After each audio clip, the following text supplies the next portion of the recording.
ایک بھائی جو کہ شادی شدہ ہے، جب ان کی اپنی بیوی کے ساتھ لڑائی ہوتی ہے تو اپنی بیوی کو ایک دفعہ بولتے ہیں کہ تمہیں طلاق، پھر راضی ہو جاتے ہیں، دوبارہ بولتے ہیں، پھر طلاق، اس طرح وہ بھائی مختلف اوقات، لعنت ہے جی ایسے بھائی کے اوپر۔ بیوی گئی اس کی 3 بار تے بول چکے ہیں، بار بار بولیں، کتنی بار بولیں گے؟ یہ تو اہل حدیث کے نزدیک بھی طلاق ہو چکی ہے، کیونکہ یہ تینوں الگ الگ مجالس میں ہو چکی ہے۔ تو یہ جو طلاق والا معاملہ ہے نا، انتہائی ناپسندیدہ چیز ہے۔ ابو داؤد میں حدیث ہے، اللہ کو حلال چیزوں میں سب سے ناپسندیدہ طلاق ہے۔ کیوں؟ اس لیے کہ یہ پورے کا پورا اسلامی معاشرہ میاں بیوی کے بانڈ کے اوپر چل رہا ہے۔ طلاق کے بعد بچوں کا کیا بنے گا؟ معاشرے کے لیے ناسور ہوں گے۔ یہاں تو ستیلی مائیں بچوں کا مینٹل ماڈل بدل دیتی ہیں، اور جہاں طلاق ہو جائے وہاں آپ کیا ایکسپیکٹ کریں گے؟ یہ کیا ہوگا؟ اس وجہ سے اسلام نے تو اسے ناپسند کیا۔ سب سے بڑی چیز جس پہ طلاق ہو سکتی تھی وہ بے حیائی ہے، تو سورہ نساء میں آیا کہ اگر عورت بے حیائی کرے تو اسے اپنے بستر سے الگ کرو، پھر بھی نہ باز آئے تو اسے مارو، لیکن مارنا اتنا نہیں ہے کہ اس کا کوئی حلیہ بگاڑ دینا ہے، چہرے پہ نہیں مارنا، یعنی جس طرح چھوٹے بچے کو ڈانٹ ڈپٹ کی جاتی ہے۔ وہ تو بڑا اچھا موقع تھا کہ اللہ تعالیٰ کہتا کہ ڈائریکٹ طلاق دے دو، ایسی تیسی زنانی دی، تو آخری درجے تک اوائڈ کیا جاتا ہے۔ بخاری مسلم میں حدیث ہے کہ عورت ٹیڑھی پسلی سے پیدا ہوئی ہے، اسے سیدھا کرنے کی کوشش نہ کرو، توڑ بیٹھو گے اس سے نفع حاصل کرو، اور اسے توڑنا، اسے طلاق دینا ہے، توڑ بیٹھو گے۔ نبی علیہ السلام کو اپنی بیویوں سے تکلیف نہیں اٹھانی پڑی، یہ حدیثوں میں تو بہت تفصیل سے آیا ہے، قرآن میں ہی پڑھ لیں سورہ الاحزاب کے اندر پارہ نمبر 21 کا آخری حصہ سارا ہی اس لیول تک کہ اللہ کو یہ آیات نازل کرنی پڑی، اے نبی اپنی بیویوں سے فرماؤ کہ اگر تم دنیا کا مال اور دنیا کی عیش چاہتی ہو تو آؤ میں تمہیں دے کے تو طلاق دے دیتا ہوں، اور اگر تم اللہ، اس کا رسول اور آخرت کا گھر چاہتی ہو تو اسی مفلسی کی حالت میں میرے نبی کے ساتھ فقر کی حالت میں گزارا کرو۔ تو یہ تو عورتوں سے تکلیف تو اٹھانی پڑتی ہے۔ بخاری مسلم میں حدیث ہے، نبی علیہ السلام نے فرمایا کہ عورت کی حالت ایسی ہے کہ پوری زندگی تم اس کے ساتھ اس نے سلوک کرو، اور کبھی ایک دفعہ کوئی تکلیف اسے تم سے پہنچ جائے تو یہ کہتی ہے جب سے تیرے عقد میں آئی ہوں نا سکھ کا ایک دن نہیں میں نے دیکھا۔ یہ بخاری مسلم دونوں میں حدیث ہے، اور یقین کریں اس کا تجربہ بارہا ہم خود بھی کر چکے ہیں، اور جب تجربہ ہوتا ہے تو غصہ نہیں آتا، بس نکلتا ہے صدق رسول اللہ صلی اللہ علیہ وآلہ وسلم۔ آپ رسول اللہ کو یاد کیا کریں، حضور کی حدیث یاد کیا کریں، نبی علیہ السلام کو جو تکلیفیں اپنی بیویوں سے پہنچی انہیں یاد کیا کریں، تو آپ کو صبر آ جائے گا کہ میں تو شاہی کوئی نہیں۔ ہاں یہ ہر جگہ فٹ ہوتا ہے، میں تو شاہی، تسی بھی شاہی کوئی نہیں، ٹھیک ہے نا؟ کمپرومائز کریں۔ مسلم شریف میں حدیث ہے شیطان کا تخت پانیوں پہ لگا ہوا ہے، شام کے وقت سارے چیلے آ کے اسے رپورٹ کرتے ہیں، آج فلاں گناہ کرایا، فلاں سے چوری کروا دی، فلاں سے فلاں کام کروایا، خوش نہیں ہوتا۔ ایک چیلا آگے کہتا ہے آج میں نے میاں بیوی کے درمیان جدائی کروا دی ہے، تو شیطان اسے گلے لگا کے ملتا ہے اور کہتا ہے تو نے اصل کام کیا ہے۔ جس نبی کی یہ تعلیمات ہوں اس کے ماننے والے روٹی صحیح نہ پکنے پر، سالن میں نمک کم ہونے کے اوپر غصہ کھا کے طلاق دیں، تو لعنت ہے پھر ایسے لوگوں کے اوپر جو اپنے نبی کی تعلیمات کو پش دکھائے بیٹھے ہوئے۔ یہ تو نبی علیہ السلام نے باقاعدہ تلقین کی، بخاری مسلم میں حدیث ہے میں اپنے بعد سب سے بڑی آزمائش مردوں کے لیے عورتیں چھوڑ کے جا رہا ہوں۔ یہ اسپیسیفکلی میاں بیوی کے ریلیشن شپ کے اعتبار سے تھا۔ مسلم شریف میں حدیث ہے کوئی بھی مؤمن اپنی مؤمنہ بیوی کے ساتھ بغض نہ رکھے۔ مسلم شریف میں ایک اور حدیث ہے کہ دنیا برتنے کی جگہ ہے اور سب سے بہترین سرمایہ نیک بیوی ہے۔ نیک بیوی سے مراد مطلب آپ کیا سمجھ رہے ہیں کہ کوئی آئیڈیل ظاہر ہے، آپ کیا ہیں؟ یہ دیکھیں نا، لوگ اپنے آپ کو دیکھتے نہیں ہیں، اور وہ لوگ جو لڑکیوں کے کالجز کے باہر اسلامی بہنوں کی خدمت کے لیے کھڑے ہوتے ہیں، ان سے بھی آپ ذرا پوچھیں نا کہ یہ جو عورت ہے اس سے تو شادی کرے گا جس کے پیچھے باہر ہو گئے گا، لعنت بھیجو، ایسا نہیں زنانی منو چاہیے ہے۔ بدماش سے بدماش لوگ جی، کیسی ہو جی وہ 5 وقت نمازی ہو جی، وہ نقاب کرتی ہو جی، پردہ کر دے، تو کیا کرنا ہے؟ ہاں جوڑے تے پھر اسمانہ تے بڑے نے، لب جائے گی تیرے نال دی تنوں۔ تو یہ دیکھیں کہ آپ جو حرکتیں کرتے ہیں نا, اس کے بعد آپ یہ ایکسپیکٹ نہ کریں کہ آپ کے ساتھ وہ والے معاملات نہیں ہوں گے. آپ جس طرح کے ہیں آپ کے ساتھ ویسا ہوگا.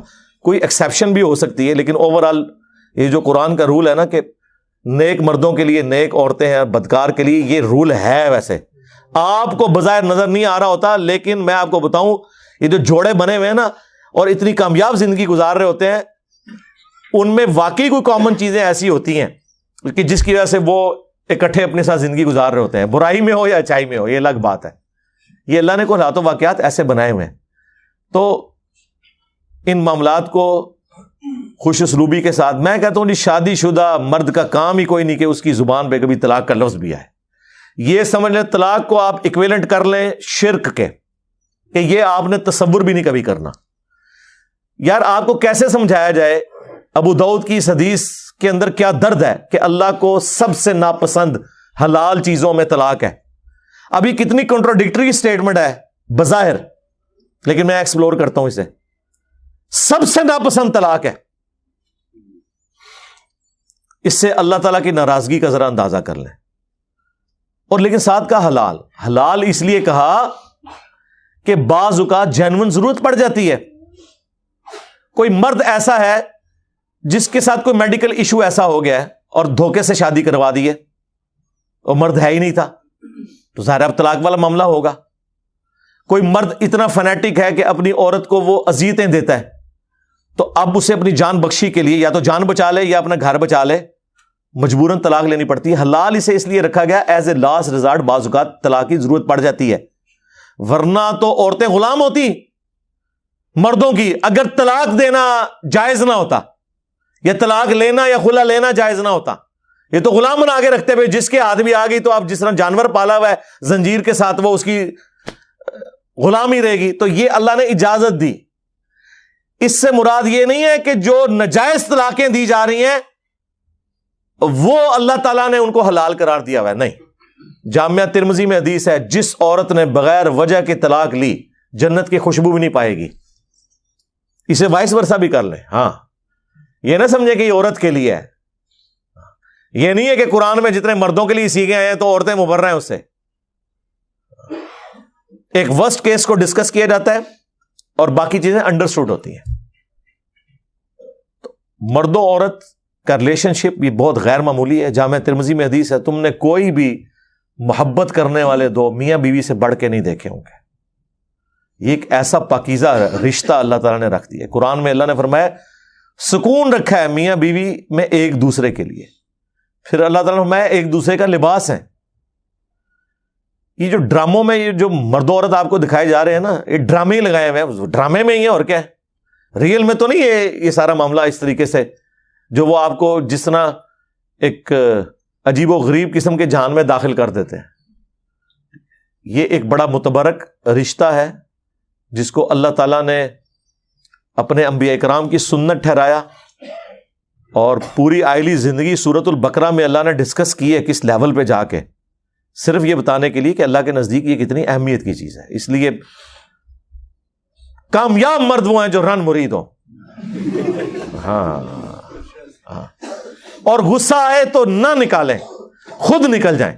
یار مولا علی اور سیدہ فاطمہ کی جب لڑائی ہوئی ہے, بخاری مسلم میں آیا ہے, تو حضرت علی گھر سے نکل گئے. یہ ہے تربیت. ظاہر مولا علی کی پرورش نبی الاسلام نے کی تھی. تو جب کبھی بیوی پہ غصہ آئے تو یہ جو کتنے ظالم قسم کے مرد اور ساسیں ہیں وہ عورتوں کو پورا پورا دن گلی میں باہر کھڑا رکھتے ہیں. آج کے زمانے میں بھی ایسے لوگ کر رہے ہیں. جبکہ حضرت علی علیہ السلام کا اختلاف ہوا ہے, یہ چھوڑ دیں غلطی فاطمہ کی تھی یا علی کی, تو سیکنڈری چیز ہے. حضرت علی ڈومیننٹ ہونے کے باوجود شیر خدا, تو اڈے ورگا کوئی بزدل مرد نہیں, شیر خدا ہو کے گھر سے باہر نکل گئے. کیوں؟ اس کی وجہ یہی ہے کہ اس رشتے کو آپ نے اسی طریقے سے نبھانا ہے. وہ جو بخاری مسلم میں حدیث ہے, نبی علیہ السلام اپنی بیویوں سے 1 مہینے کے لیے ناراض ہو گئے تھے اور گھر کی چھت پہ شفٹ ہو گئے تھے, ایلا کیا تھا آپ نے, اور پھر آیات نازل ہوئی. اسی دوران حضرت عمر کہتے ہیں میں ملنے گیا, پہلے تو امہات المومنین اپنی بیٹی کو جا کے ڈانٹا کہ یہ تم لوگ یہ کر رہی ہو. پھر حضور کے پاس آئے اور کہتے ہیں میں نے کوشش کی کہ بھئی حضور کو ہنسانے کی کوشش کروں, اور جب میں چھت پہ چڑھا تو ایک کونے میں چھوٹا سا مشکیزہ لٹکا ہوا ہے, ایک چٹائی پہ حضور لیٹے ہوئے ہیں, اوپر بھی چادر کوئی نہیں, صرف تہمت باندھی ہوئی ہے. آپ اٹھے ہیں, جسم پہ چٹائی کے نشان. حضرت عمر نے رونا شروع کر دیا, یا رسول اللہ کیسر و کس طرح دنیا کے مزے لوٹ رہے ہیں اور آپ اللہ کے پیغمبر ہو کے یہ آپ کی حالت ہے. آپ نے فرمایا لگتا ہے عمر ابھی بھی دنیا کی حقیقت تم پہ نہیں کھلی, کیا تم اس پہ راضی نہیں ہو کہ کیسر و کس طرح دنیا کے مزے لوٹیں اور ہم آخرت کی سعادت. پھر سرکار حضرت عمر کا قبلہ ایسا صحیح ہوا ہے کہ نہ حرام کھایا نہ کھانے دیا کسی کو. اس طرح سٹرکٹ مینجمنٹ انہوں نے رکھی ہے اپنے دور میں. جس نے یہ سارے منظر خود دیکھے ہوں اور اگر وہ واقعی جینون مومن ہو تو وہ اسی طریقے سے اپنے پیغمبر کو فالو کرے گا. پھر وہ بخاری مسلم کے الفاظ ہیں, کہتے ہیں میں نے اب سوچا میں حضور کو کوئی ایسی بات سناؤں کہ آپ کا موڈ آف ہے تو آپ ہنسیں. تو کہتے ہیں یا رسول اللہ دیکھیں جب ہم مکے میں تھے کس طرح ہماری بیویاں ہماری یعنی وہ کیا ہم کوئی غلام ہیں, ہاں کس طرح یہ ہماری اوبیڈینٹ ہوتی تھی.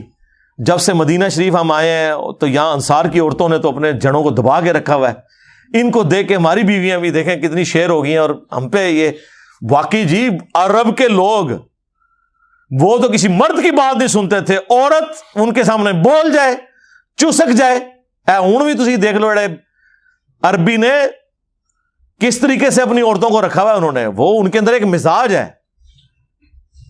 یہ کوئی ان کے لیے تعریفی جملے نہیں ہیں, یہ ان کی عادت بتا رہا ہوں. لیکن اسلام نے کیسا انہیں مغلوب کیا کہ وہ اسلام کی وجہ سے پھر بیویوں کی ساری چیزوں کو ٹالریٹ کرتے تھے. تو کہتے ہیں جب میں نے یہ بات کی نا کہ یہ دیکھو ان کو دیکھے دیکھے ہماری عورتیں بھی شیر ہو گئی ہیں, تو حضور علیہ السلام مسکرائے, کہتے ہیں مجھے تھوڑا حوصلہ ہوا.